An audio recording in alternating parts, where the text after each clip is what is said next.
Assalamualaikum warahmatullahi wabarakatuh, and hello everyone. It's nice to see you in this second video on site investigation.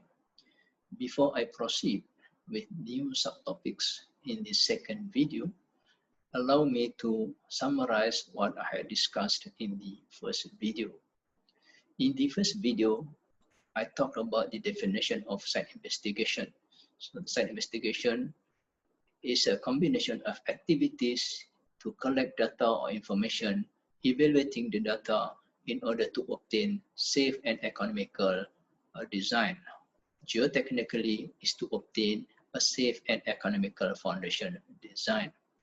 In addition to that, I did mention the objectives or the 3 objectives of site investigation, followed by the 5 major steps in performing site investigation. In this second video, I will be talking about JKR and Macintosh Probing, Seismic Refraction Survey, and Resistivity Survey. Those are the processes of obtaining information about the proposed site. First, let's take a look at Mackintosh or JKR probing. Keep in mind that Mackintosh or JKR probing can be categorized as preliminary SI or preliminary subsurface exploration. So in this case, no soil samples can be obtained, and the data obtained from this activity can be used in the design of foundation for small or light structures. So in this slide, we can see a picture here showing the equipment used in performing Mackintosh or JKR probing. This is the hammer, these are the cones, and this is the extendable rod.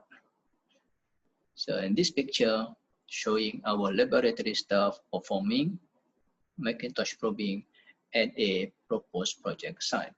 So what are the difference between JKR and Mackintosh probing? So let's take a look at this schematic diagram. On the left-hand side, it shows the schematic diagram of a Mackintosh cone. So you can see here, this is a straight portion of the cone with the length of 11 centimeters, and it has a tip with an angle of 30 degrees. The diameter of the cone here is 25 mm, and then there is a slot here to connect this cone to the extendable rod. There's another type of Mackintosh cone which has a tip angle of 60 degrees. So there are 2 types of Mackintosh cones, one with the tip of 30 degrees and another one with the tip of 60 degrees. So on the right hand side here, it shows a schematic diagram of a JKR cone. So the diameter of the cone is similar to those of that of the Mackintosh cone, which is 25 mm, and then the straight portion here, 25 mm, and towards the end here, there's a sloping, slightly sloping, with the length 25 mm as well, and the tip here has an angle of 60 degrees. So just like in the case of Mackintosh cone, there's a slot here to connect the cone to the extendable rod. So those are the differences and similarities between the Mackintosh cones and JKR cone. The process of performing JKR probing and Mackintosh probing are quite similar, where a 4.5 kilogram hammer is being used and is dropped freely from a height of 300 mm to drive the cones to penetrate into the ground. And it is important that the number of blows required to penetrate 300 mm must be recorded. So the processes are repeated until the maximum depth about 12 meters or 50 meters, or when the number of blows required to penetrate 300 mm is about 400 blows. This is the graph that we have to refer to if we are using, or if we use a Mackintosh 60 degrees cone. Let's say at certain depth, the number of blows required to penetrate 300 mm is 100 blows. So we refer to the number 100 here on the x-axis, which represent the number of blows per 300 mm. So 100 goes up until it touches the curve and move to the left to obtain the value of safe pressure. That is the value that can be supported by the soil. So in this case, 100 blows represent about, let's say, 340 kilonewton per square meter. So that is in the case of Mackintosh 60-degree cone. This is the curve that must be referred to if JKR probe or JKR cone is being used in the site investigation or in the probing. So similarly, like in the case of Mackintosh probing, this graph on the x-axis represent the blows per 300 mm, and on the y-axis represent the allowable bearing pressure. Let's say at certain depth, the number of blows required to penetrate 300 mm equals to 100 blows. Then we go to this 100 until it touches the curve and then move to the left, and we can obtain the value of safe pressure, in this case equals to 400 kilonewton per meter squared. So those are the method in performing the Mackintosh or JKR probing, and the method to obtain the soil properties based on the probing by referring to specific or particular graph. So make sure that you or we select the or use the appropriate graph depending upon the type of cones being used in the probing. Okay, let's move on to geophysical exploration. If this geophysical exploration method is being employed, actually it can cover a larger area and faster than the conventional method to evaluate or to obtain properties of the soil strata below the ground surface.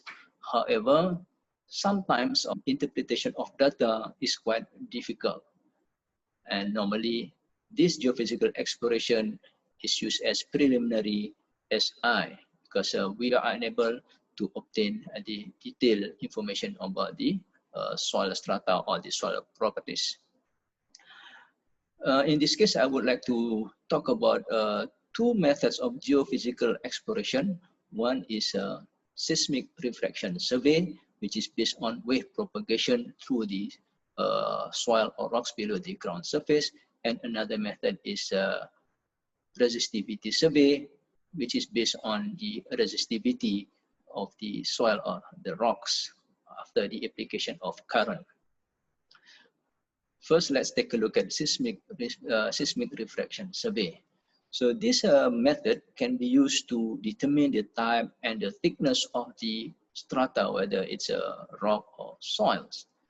And in this case, geophones and electronic equipment are being employed to record the data or to record the arrival of time of wave propagated from the source of impact. So this slide shows the equipment used in the seismic refraction survey. This is the seismograph, or some people call it as data logger. These are the geophones, similarly in this case geophones, used to detect the arrival of wave. And these geophones are connected to this data logger. So this data logger will record the arrival, the time of arrival of the wave. And these geophones are connected to the data logger or the seismograph via the cable. This is the hammer used to hit the ground to generate wave.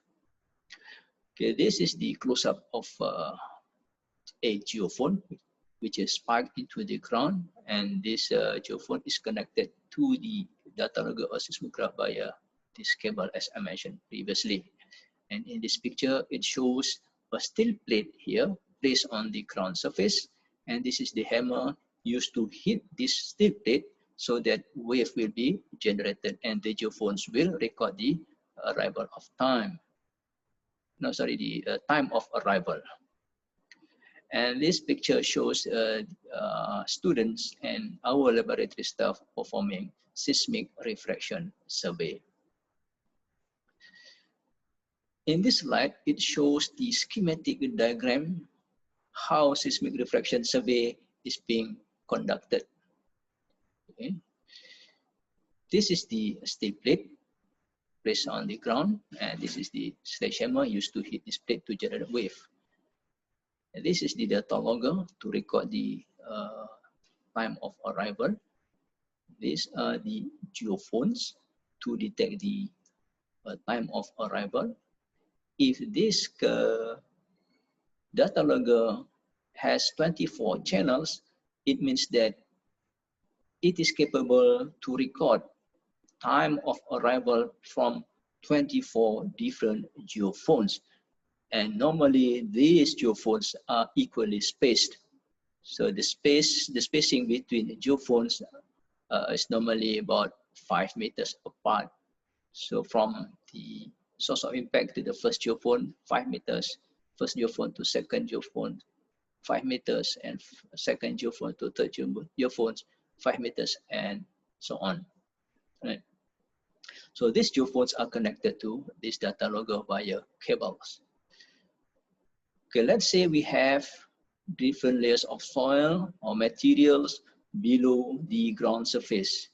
This is the plate, the steel plate, and using this hammer, this plate is hit and then wave is generated.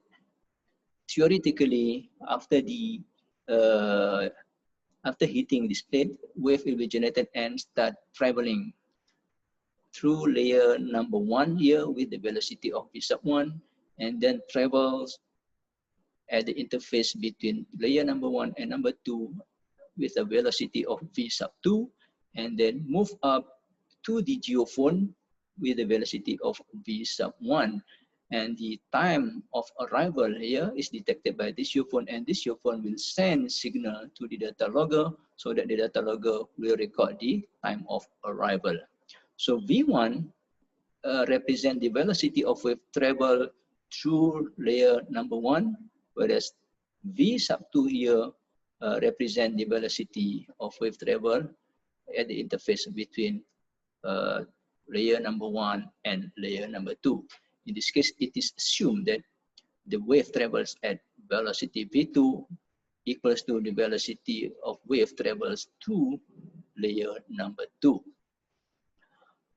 Okay, another wave here travels at the velocity v sub 1 through layer number 1, and then penetrate layer number 2 at the velocity of v sub 2, then travels at the interface between layer number 2 and layer number 3 with a velocity of v sub 3, and then move up through layer number 2 at the velocity of v sub 2, and then go up through layer number 1 at the velocity of v sub 1, and it arrives at geophone number 2. So the time of arrival will be detected by geophone number 2, and this geophone will send signal to the data logger to record the time of arrival.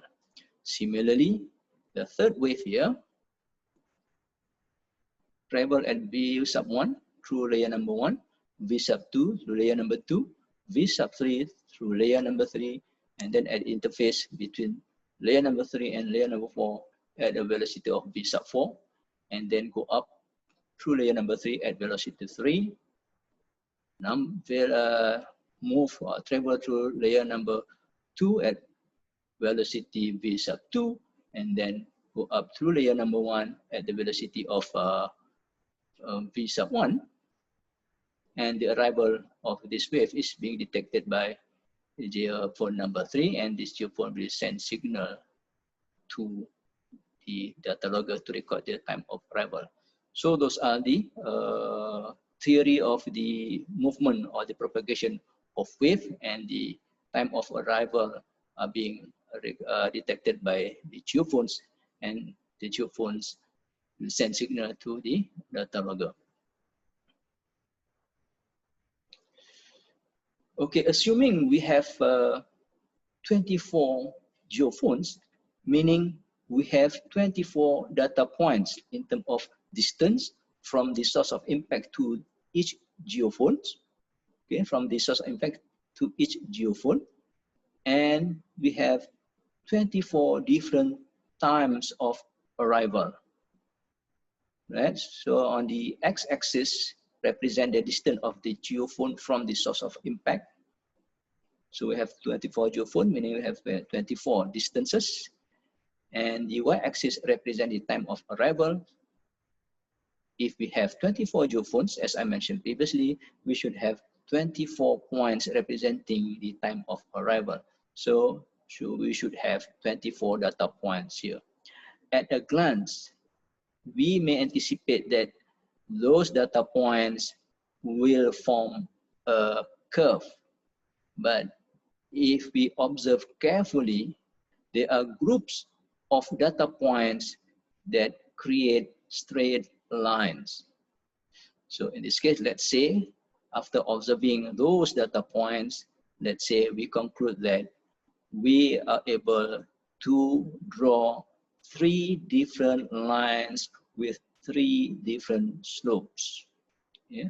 3 different lines with 3 different slopes. So the slope here is time of arrival divided by distance. Time of arrival divided by distance, time of arrival divided by distance. So principally, distance divided by time equals to velocity. So in this case, the time of arrival divided by distance. So what we get here is the inverse becomes 1 over v, 1 over velocity. So the first line here, the slope represents 1 over velocity sub 1. The second line, the slope here represents 1 over velocity sub 2, and the third line here represents 1 over v sub 3. So v sub 1 here represents the velocity through layer 1. V sub 2 may represent the velocity of wave travel through layer number 2, and V sub 3 may represent the velocity of wave travels through layer number 3.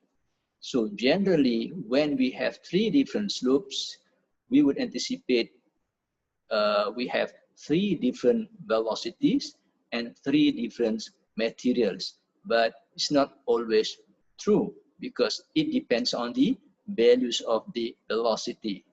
If the velocity are close to each other, maybe these velocities fall under one type of material. Let's take a look at the table to understand what I mean by the velocity and the type of material. So, okay, these tables tabulate the range of velocity in terms of meter per second and the soil or rock type. So the range of velocity, we refer to the right column here, velocity meter per second. The values range from 200 to 1000 meter per second, 1000 to 2000, 250 to 750, and so on. So by referring to the velocity with the unit of meter per second, we go to the left column to identify the material type, whether it's soil type or rock type. So in this case, for example, if the range equals to 200 to 1000 meter per second, the probable material type could be sand or could be dry silt. Similarly, if the range of the velocity from 1000 to 2000 meter per second, the probable material could be compacted clay, clayey gravel, dense clayey sand, and so on. So let's say we have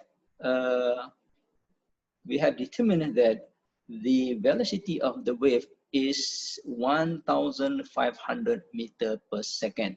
Okay, 1500 meter per second. So it falls within this range, 1000 to 2000. So 1500 is within this range, and it could fall within this range as well.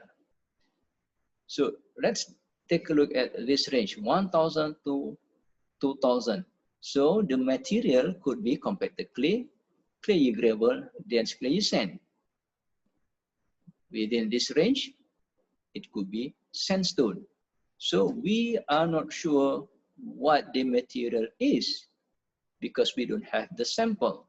So with similar value, but it represents different materials. That's why I mentioned previously that under certain circumstances, interpretation of data might be difficult unless we are familiar with the geological condition of the proposed site. Let's take a look at the some of the limitation of this seismic refraction survey. Number one, it is assumed that velocity sub 1 less than velocity sub 2 less than velocity sub 3 and so on. It means that the velocity of wave travels through layer number 1 is less than velocity of wave travels number 2 and less than the velocity of wave travels through layer number 3, because it is assumed that as we go deeper, the soil layer become more dense or more compacted.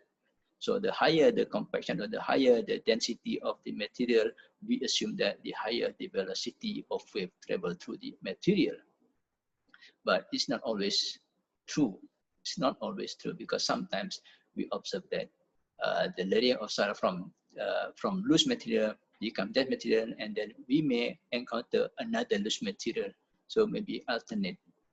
So this assumption might not be true, but this is the assumption used in the seismic refraction survey. Limitation number 2 is that a P wave travels through water at 1,500 meters per second. So if we are not familiar with the geological condition of the proposed site, we may erroneously interpret it as strong material. Remember that I gave you example just now, 1,500. If we are not familiar with the area, so we may assume the soil is compacted clay or maybe clay gravel or dense clay sand or sandstone. But in reality, it might be groundwater. That's why interpretation of data under certain circumstances might be difficult if we are not familiar with the geological condition of the proposed site. Now with the availability of sophisticated software associated with seismic refraction survey, we may obtain this type of figures showing different contours with different colors, which represent different velocity of wave and hence representing different materials. Right?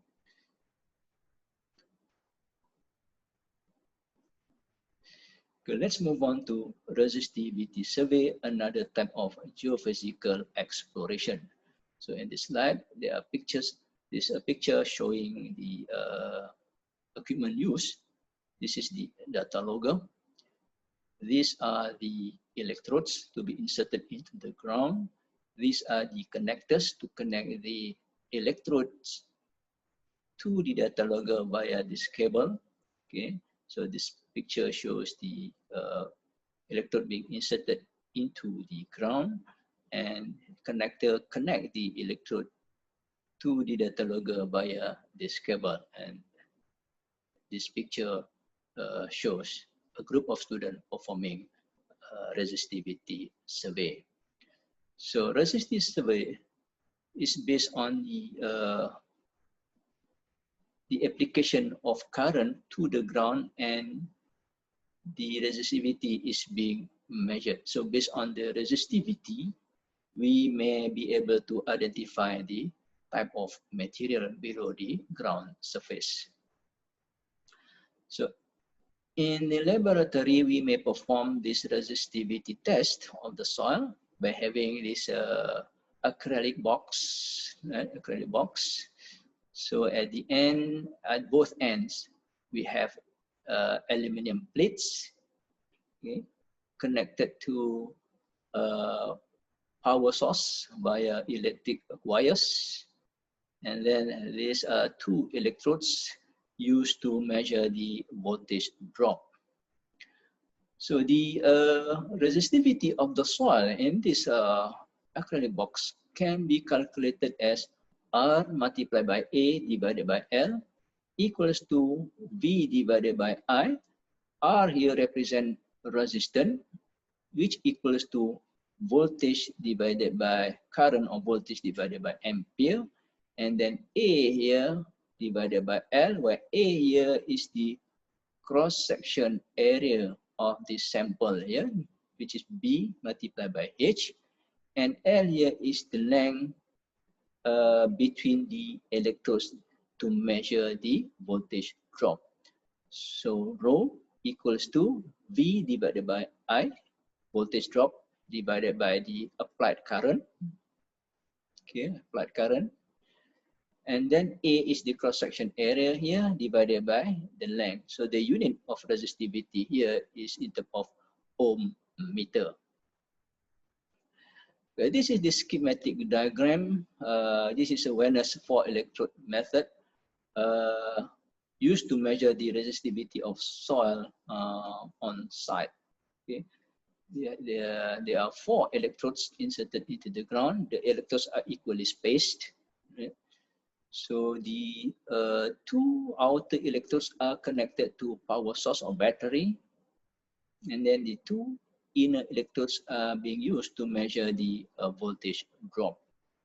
So the equation used to measure the resistivity is given as rho equals to 4 multiplied by pi S capital R divided by 1 plus quantity of bracket here 2s divided by square root of s squared plus 4e squared minus s divided by square root of s squared plus e squared, where the s here, s is the spacing between electrodes, and e is the depth of embedment of the electrode,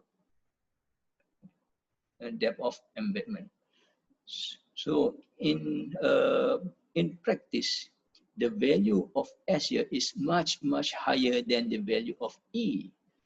So when S is much higher than E, so this equation can be rearranged to produce the final equation as rho equal to 2 multiplied by pi multiplied by S multiplied by R, where S here is the spacing between electrodes, and R here is the resistance, which is voltage drop divided by current. Okay, this table tabulates the values of resistivity with the unit of ohm meter, and then the left column of this table represent the type of material. So again, the tables tabulates the range of values. It's not exact value for a particular soil type, range of values. So the range is quite big here, from 500 to 1500. If that is the resistivity, then it represents sand, 0 to 100, place or saturated shale, and so on. Once again, with the availability of sophisticated software associated with this resistivity survey, so by inserting the appropriate parameters into the software, we'll be able to obtain this type of diagram, which shows contours with different colors to represent different resistivity, and hence representing different material. That's all I want to talk about in this second video. Until we meet again in the next video, thank you.